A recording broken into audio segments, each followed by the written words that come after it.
Bonjour, je vous retrouve avec plaisir pour ce temps de partage concernant les énergies de la semaine, donc du 17 au 23 février. Alors, je ne fais pas de vidéo chaque semaine, hein, mais là, il m'a semblé que c'était important de vous apporter, voilà, un point de vue, une interprétation des énergies de cette semaine. Donc, Soleil qui rentrera dans le signe des Poissons mardi, le 18 février. Et nous avons, comme vous le voyez, Neptune, nœud nord, Saturne, Mercure et bien sûr donc le Soleil dans le signe des Poissons.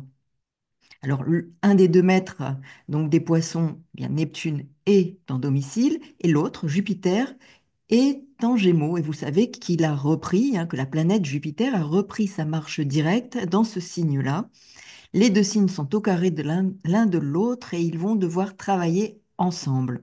Et puis nous avons au moment de l'entrée du Soleil dans le signe des Poissons, eh bien la Lune en Scorpion.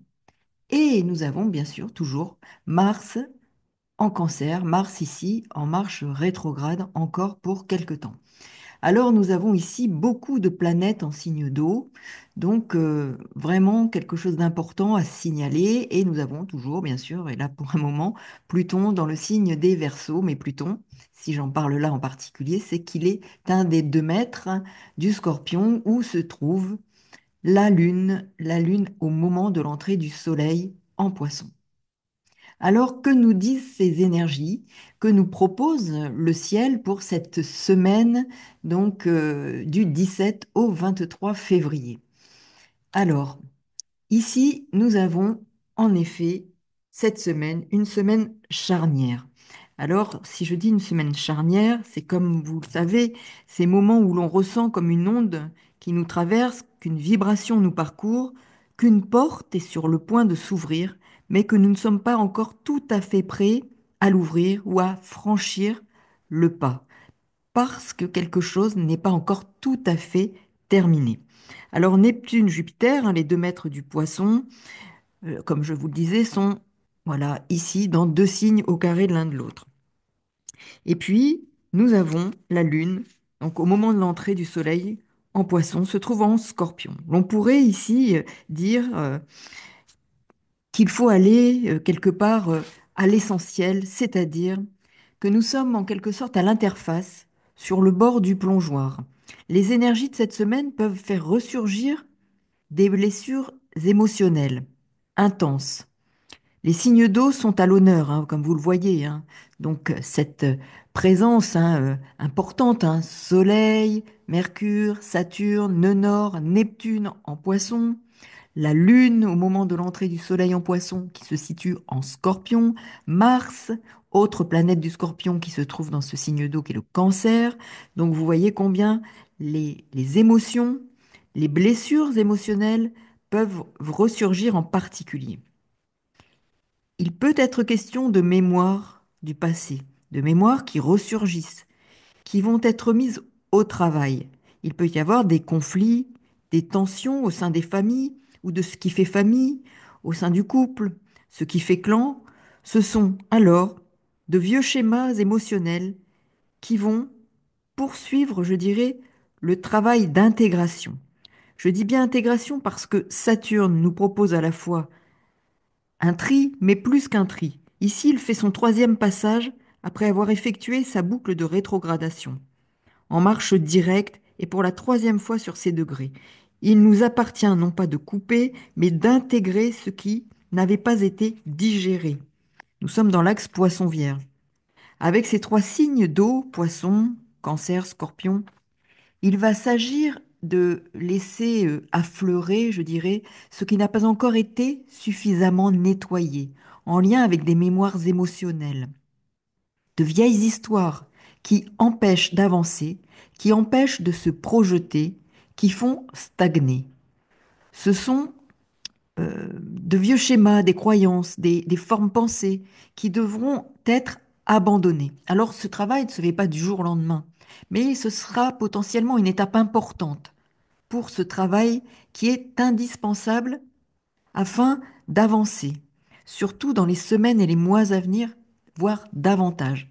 Ce n'est pas pour rien qu'ici, ce travail se fait dans le dernier signe de la roue du zodiaque. Il est question d'abandonner ces vieux schémas, ces vieux conditionnements, ces programmations. Le discernement sera à exercer pour comprendre combien tous ces vieux schémas sont encore très actifs et troublent, influencent la vie relationnelle, dans les familles, mais aussi dans tout ce qui peut faire famille, les groupes auxquels on appartient, les équipes qui finissent par constituer des sortes de familles. Ça demande d'apporter une attention particulière à ce qui vient intoxiquer ou parasiter notre rapport aux autres et générer des projections toxiques. Donc, il est bien question ici, dans ce signe des poissons, d'abandonner de vieilles structures. Et Saturne ici parle en poisson de dissolution de ces anciennes structures. Il s'agit ici aussi, je dirais, de contribuer à la désidentification d'avec ces vieilles croyances. C'est être en quelque sorte en capacité de s'élever au-dessus de ce qui se présente au premier plan pour ne pas être noyé dans un quotidien émotionnel troublé, anxieux, qui pousserait presque à la passivité. Le passé, les mémoires émotionnelles lourdes peuvent permettre de prendre la mesure, en quelque sorte, d'attitudes qui sont devenues des obstacles au renouveau dans nos vies, au renouveau qui s'annonce. Donc nous sommes bien dans cette période charnière, avant le printemps. Et vous savez que à la fin du mois de mars, Neptune va quitter le signe des Poissons. Saturne quittera le signe des Poissons le 25 mai. Ils seront exactement conjoints début 2026, mais ils seront très proches l'un de l'autre déjà en mai, puisqu'ils seront chacun au tout début du signe du Bélier. Donc nous sentons bien qu'il y a un élan dans ce premier signe de la roue du zodiaque au moment du printemps qui s'annonce. Donc c'est aussi la nouvelle année, je dirais, astrologique. Dans ce premier signe de la roue du zodiaque, nous avons cet élan de vie qui va vraiment être, je dirais, l'élan pour un renouveau dans nos vies. Mais vous voyez qu'il y aura encore une rétrogradation plus de Neptune en poisson, de Saturne aussi en poisson, bien qu'ils aient déjà fait une première incursion cette année. Parce qu'il y aura encore à nettoyer certaines choses. On s'en rendra compte que malgré l'élan voulu, le renouveau qui s'annonce, nous serons encore attachés à certains vieux schémas. Donc, nous voyons bien qu'en ce moment, et cette semaine est significative dans ce domaine de l'abandon de ces vieux schémas, de déprogrammation, de déconditionnement, afin de nous élancer vers quelque chose d'autre à compter de cette fin mars, avril, mai, et puis les mois qui viennent, et à partir de 2026, bien au-delà. Donc nous avons ici vraiment à prendre conscience combien nos comportements et ces attitudes attachées à des vieux schémas de conditionnement sont devenus des obstacles. Donc attention aussi aux attitudes victimaires, au comportement sacrificiel, à la fausse humilité. Des émotions peuvent remonter ou des croyances enfouies, notamment quant à la vie familiale, relationnelle, la vie de couple aussi, pour comprendre qu'il s'agit par exemple de conceptions erronées que nous avons sur la vie de couple ou la vie relationnelle ou la vie familiale, des leurres, des erreurs de jugement, d'appréciation, car ce sont en fait des conditionnements, soit en lien avec ce que nous avons vécu et qui ont fini par créer des croyances qui sont devenues des programmations dans nos vies, qui programment nos comportements à partir d'un vécu qui a généré des émotions. Ces émotions ont généré des croyances toxiques qui imprègnent nos comportements, nos projections sur l'autre et qui ne nous permettent pas de vivre dans une forme de réalité, mais dans une illusion projetée sur ce que nous rencontrons. Donc nous sommes dans ce signe des poissons, illusion projetée à partir d'émotions qui ont généré des croyances, croyances des comportements que nous projetons sur les autres, sur la vie relationnelle. La vie relationnelle au sens large, c'est toute l'existence de l'être humain, la vie relationnelle. Nous sommes en relation avec les autres. Et l'autre, ça peut être aussi nous-mêmes, une sorte de croyances erronées sur nous-mêmes. Donc, il s'agit bien de nous désidentifier dans ce signe des poissons avec des croyances erronées qui viennent imprégner de façon toxique notre vie relationnelle pour aller vers un véritable renouveau dans quelques semaines. Alors ce travail ne se fait pas du jour au lendemain, mais il y a des prises de conscience majeures qui peuvent se présenter à nous cette semaine. L'astrologie, il s'agit de se saisir de ces énergies pour en faire quelque chose.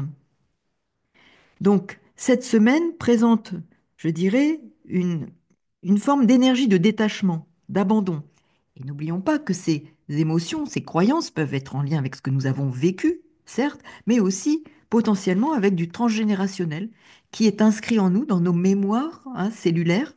Et cette mémoire, nous sommes ici, peut ressurgir à travers des situations. Et on se dit que ça ne nous appartient pas véritablement, mais ça appartient à notre lignée familiale. Et là, nous avons des éléments qui nous font penser qu'il y a aussi ce potentiel, puisque la Lune est en Scorpion, qui peut faire émerger de façon très intense des mémoires du passé. Et nous avons Mars en Cancer. Et là, il peut y avoir des conflits, des luttes en lien avec ces mémoires du passé dans la relation familiale. Donc nous avons ici vraiment la notion d'une semaine qui présente des énergies de détachement, d'abandon de ses croyances. Cela peut être comme un puissant coup de Karcher, indispensable à l'établissement du renouveau. Donc des images collectives, des images acquises par des histoires familiales doivent être identifiées d'abord pour justement s'en désidentifier, comme par rapport à des programmations sociales ou et transgénérationnelles. Donc cela peut être une bonne opportunité de faire un travail sur les conditionnements transgénérationnels que l'on s'est appropriés inconsciemment, mais qui agissent d'autant plus s'ils sont inconscients. Et là, eh bien, on peut imaginer des séances de méditation, de kinésiologie, voire aussi de travailler en séance d'astrologie pour identifier, pour travailler, pour repérer les conditionnements possibles, les identifications, pour s'en détacher, les abandonner. Et puis, nous avons ici un autre moment important, c'est Vénus en bélier, Chiron en bélier. Et donc, il va s'agir, après ce travail et en cours de ce travail, et grâce à ce travail, d'être davantage en capacité de, d'utiliser, je dirais, son pouvoir d'initiative, sa liberté d'agir, liberté de penser, liberté de relations établies sur des valeurs nouvelles. Cette semaine peut donc être l'occasion pour faire sortir des eaux matricielles ce qui doit émerger et nous faire renaître à nous-mêmes après une sorte de purge, une évacuation, un abandon de ce qui, en quelque sorte, euh, est un programme à travers nos croyances, nos émotions toxiques, des relations qui manquent de maturité. Car l'enfant intérieur blessé est toujours aux manettes. Et là, on voit bien qu'il s'agit vraiment d'abandonner ce qui programme à travers nos croyances, nos relations. Et les croyances, je répète, acquises à travers ce que l'on a pu vivre, mais qui ont été filtrées. C'est un filtre qui est posé sur une sorte de réalité que l'on a interprétée, non pas que la situation n'était pas réelle, mais l'interprétation que l'on en a faite, les émotions liées, ont fini par déterminer des comportements. Et l'enfant intérieur blessé, nous avons la lune en Scorpion, il s'agit bien d'une blessure émotionnelle. Et nous avons aussi, regardez, la lune noire au tout premier degré du Scorpion. Donc la part d'ombre ici doit permettre de révéler au niveau des émotions ce qui est au travail en termes de mémoire, mémoire par rapport à ce que l'on a pu subir, vivre comme épreuve, comme traumatisme. Nous sommes dans le Scorpion. Quel traumatisme avons-nous pu vivre, subir, qui a déterminé des émotions et des croyances et qui maintenant doivent être purgées, évacuées, déconditionnées, desquelles on doit se désidentifier afin d'entrer dans une relation différente, nettoyée pour aller vers un renouveau et être véritablement, je dirais, davantage nous-mêmes, Vénus en bélier, où nous pouvons affirmer notre liberté, liberté personnelle d'agir, de prendre des initiatives, d'oser, de faire des choix, vraiment de façon, je dirais, déconditionnée d'un passé ou de mémoire du passé. Donc il peut y avoir une meilleure compréhension de ce qui a été idéalisé aussi, pour remettre les choses à leur juste place, Saturne est en Poisson. Nous avons ici potentiellement, avec cet amas en Poisson, une puissance d'identification pour discerner ce qui fait l'objet dans nos vies d'une idéalisation qui doit être ramenée à un juste rapport à ce que nous avons idéalisé, de rétablir un équilibre. Et là, ce sera important pour justement rééquilibrer les croyances, pour rétablir un équilibre dans les échanges, puisque ça va être aussi déterminant dans nos échanges aux autres, à nous-mêmes et aux autres. C'est un temps qui peut permettre de mieux analyser nos propres comportements et faire preuve de discernement. Donc c'est une semaine qui offre des énergies de dissolution d'anciens schémas, d'abandon de certaines conceptions, de certaines programmations, de certains conditionnements, de rééquilibrage qui offre des énergies de guérison, de soins pour un mieux-être personnel et relationnel. Donc la Lune, comme je le disais en Scorpion, au moment de l'entrée du Soleil en Poisson, active particulièrement cette énergie de transmutation possible, de mort et de renaissance, de renouveau. Mars en Cancer, Pluton en Verseau sont là aussi et nous indiquent bien cette notion de libération, du renouveau et de la gestation d'une nouvelle voie qui s'annonce. Mais bien entendu, ce sont des propositions célestes, à nous de savoir nous en saisir. Voilà, si effectivement vous souhaitez avoir plus de renseignements pour ce qui peut être mis au travail dans votre thème autour de ces énergies, alors bien entendu, cette semaine, c'est, je dirais, presque un tremplin, mais ce travail peut être fait à tout moment. Et là, il s'agit d'une mise en perspective de ce qui est à travailler en termes de conditionnement dans nos existences.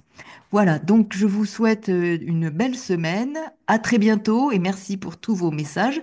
N'oubliez pas le petit pouce pour, en effet, si vous avez aimé, pouvoir être diffusé et augmenter, en effet, la possibilité d'être entendu. Et puis, si vous souhaitez, bien, il y a aussi la possibilité de s'abonner et de vous réabonner parce que, effectivement, parfois, les algorithmes désabonnent les uns ou les autres. À très bientôt, merci et bonne semaine à tous. Au revoir.